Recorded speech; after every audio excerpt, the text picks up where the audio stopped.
ദൈവനാമം വാഴ്ത്തപ്പെടുമാറാകട്ടെ. പിതാവിൻ്റെയും പുത്രൻ്റെയും പരിശുദ്ധാത്മാവിൻ്റെയും നാമത്തിൽ തന്നെ ആമേൻ. പ്രിയപ്പെട്ട സഹോദരങ്ങളെ, സഹോദരിമാരെ, കർത്താവായ യേശുക്രിസ്തുവിൻ്റെ നാമത്തിൽ ഈ അനുഗ്രഹീതമായ പ്രഭാതത്തിലേക്ക് നിങ്ങളെ ഹൃദയപൂർവ്വം സ്വാഗതം ചെയ്യുന്നു.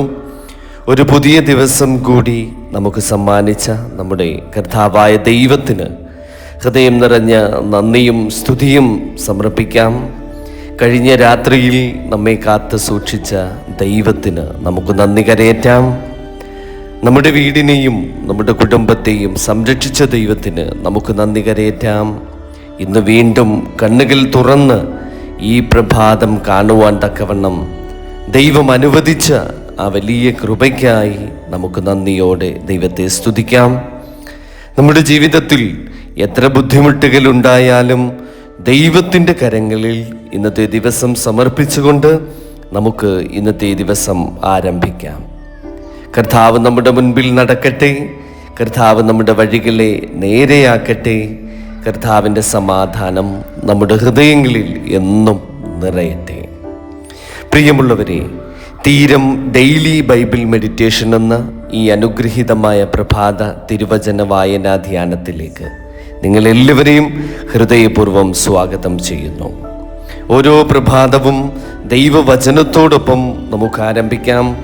ലോകത്തിൻ്റെ ശബ്ദങ്ങൾക്ക് മുൻപ് ദൈവത്തിൻ്റെ ശബ്ദം നമുക്ക് ശ്രവിക്കാം. നമ്മുടെ സ്വന്തം പദ്ധതികൾക്ക് മുൻപ് ദൈവത്തിൻ്റെ ഹിതം നമുക്ക് അന്വേഷിക്കാം. ഇന്നത്തെ നമ്മുടെ അനുദിന പ്രഭാത തിരുവചന ധ്യാനം പുറപ്പാട് പുസ്തകം 40-ാം അധ്യായം 17 മുതൽ 24 വരെയുള്ള തിരുവചന ഭാഗങ്ങളാണ്. ഇന്ന് ദൈവം നമ്മോട് പറയുന്ന ഒരു പ്രധാന സന്ദേശം, ഞാൻ പറഞ്ഞതുപോലെ ചെയ്യുക, എൻ്റെ സാന്നിധ്യത്തിനായി ജീവിതം ഒരുക്കുക എന്ന ആ വലിയ സത്യത്തെയാണ്. നമുക്ക് പ്രാർത്ഥിക്കാം. സ്നേഹമുള്ള സ്വർഗസ്ഥ പിതാവാം ദൈവമേ, ഈ പ്രഭാതത്തിൽ അങ്ങയുടെ സന്നിധിയിൽ വരുവാൻ ഞങ്ങളെ അനുവദിച്ചതിനായി ഞങ്ങൾ നിന്നോട് നന്ദി പറയുന്നു. ഇപ്പോൾ ഞങ്ങൾ കേൾക്കുവാൻ പോകുന്ന തിരുവചനം ഞങ്ങളുടെ ഹൃദയങ്ങളെ സ്പർശിക്കണമേ. അങ്ങയുടെ വചനം മനസ്സിലാക്കുവാനുള്ള ഒരു ജ്ഞാനം, ഒരു വിവേകം, അത് ജീവിതത്തിൽ പ്രാവർത്തികമാക്കുവാനുള്ള കൃപയും കരുണയും തമ്പുരാനെ അവിടുന്ന് നൽകണമേ. പരിശുദ്ധാത്മാവെ, ഞങ്ങളെ നയിക്കണമേ. ഞങ്ങളുടെ ഹൃദയത്തിൻ്റെ വാതിലുകൾ തുറക്കണമേ. ആമേൻ. ഇന്നത്തെ തിരുവചന വായനാ ധ്യാനം പുറപ്പാട് പുസ്തകം 40-ാം അധ്യായം 17 മുതൽ 24 വരെയുള്ള തിരുവചന ഭാഗം. ഇപ്പോൾ നമുക്ക് ആ ദൈവവചനം ശ്രദ്ധയോടെ വായിക്കാം. ഇങ്ങനെ 2-ാം സംവത്സരം 1-ാം മാസം 1-ാം തീയതി തിരുനിവാസം നിവർത്തി.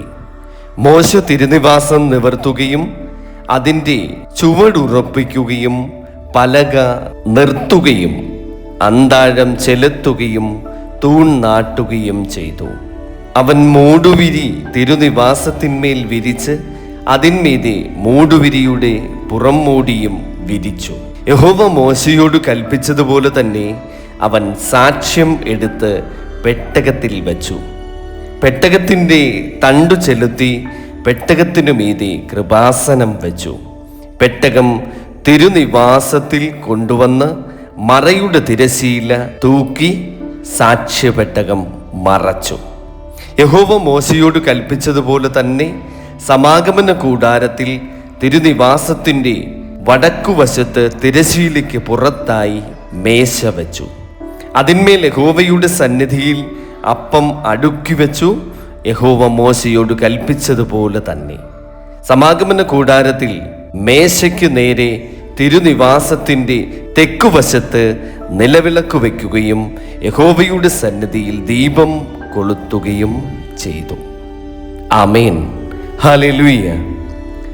പ്രിയ ദൈവമക്കളെ, ഈ വചനത്തിൻ്റെ പശ്ചാത്തലം എന്ന് പറയുന്നത് ഇസ്രായേൽ ജനത്തിൻ്റെ മരുഭൂയാത്രയിലെ ഒരു പ്രധാന ഘട്ടമാണ് നാം ഇവിടെ കാണുന്നത്.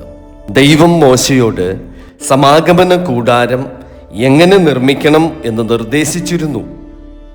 ഇപ്പോൾ ആ നിർദ്ദേശങ്ങൾ അനുസരിച്ച് അവർ കൂടാരം സ്ഥാപിക്കുകയാണ്. ശ്രദ്ധിക്കേണ്ട ഒരു പ്രധാന കാര്യം ഇതാണ്. ദൈവം പറഞ്ഞതുപോലെ തന്നെയാണ് മോശ ചെയ്യുന്നത്.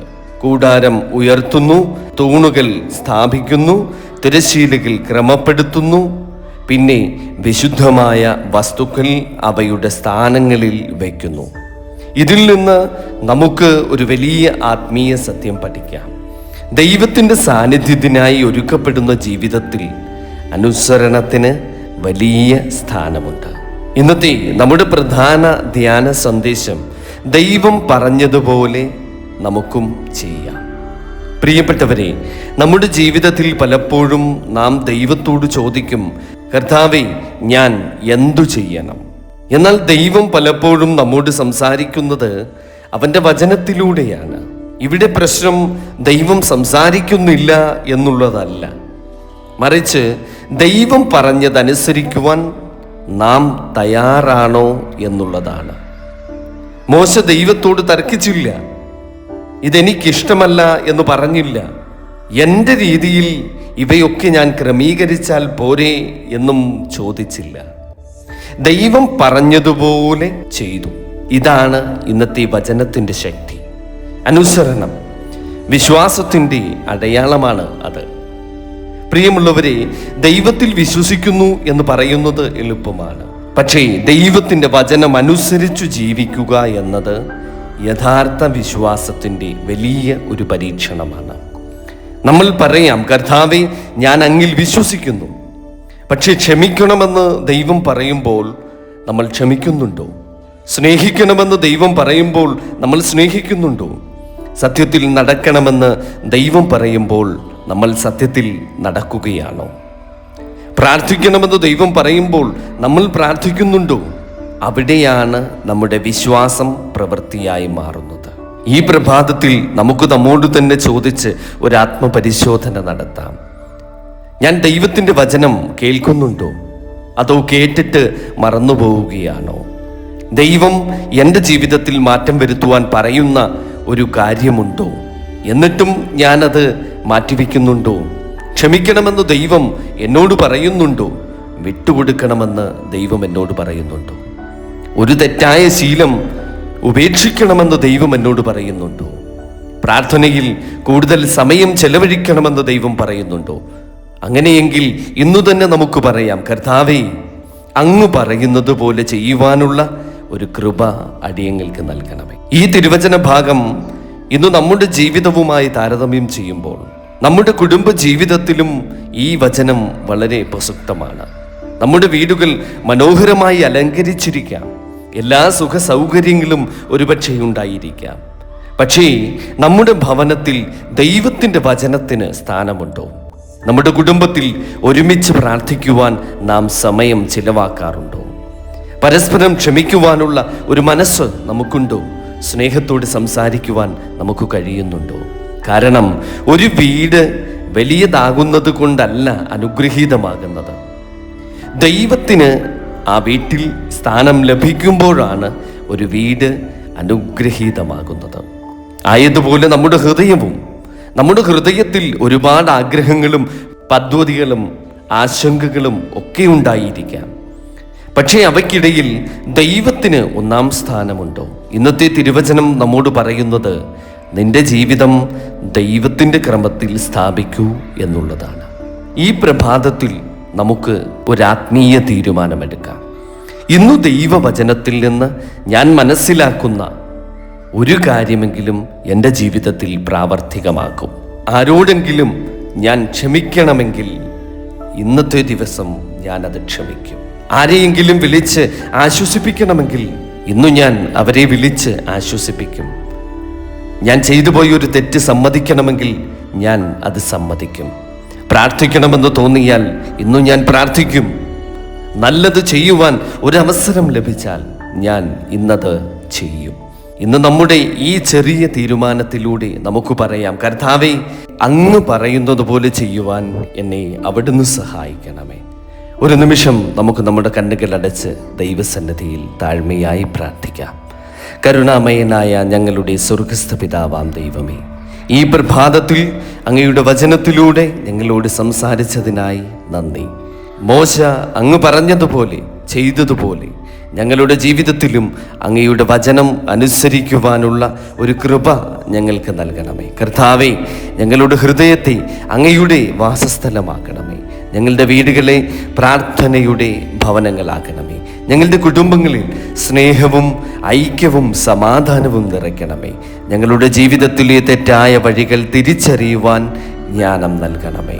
അങ്ങയുടെ ഇഷ്ടത്തിന് വിരുദ്ധമായതെല്ലാം ഉപേക്ഷിക്കുവാൻ ശക്തി നൽകണമേ. ക്ഷമിക്കുവാൻ കഴിയാത്തവർക്ക് ക്ഷമിക്കുവാനുള്ള കൃപ നൽകണമേ. തളർന്നിരിക്കുന്നവർക്ക് ശക്തി നൽകണമേ.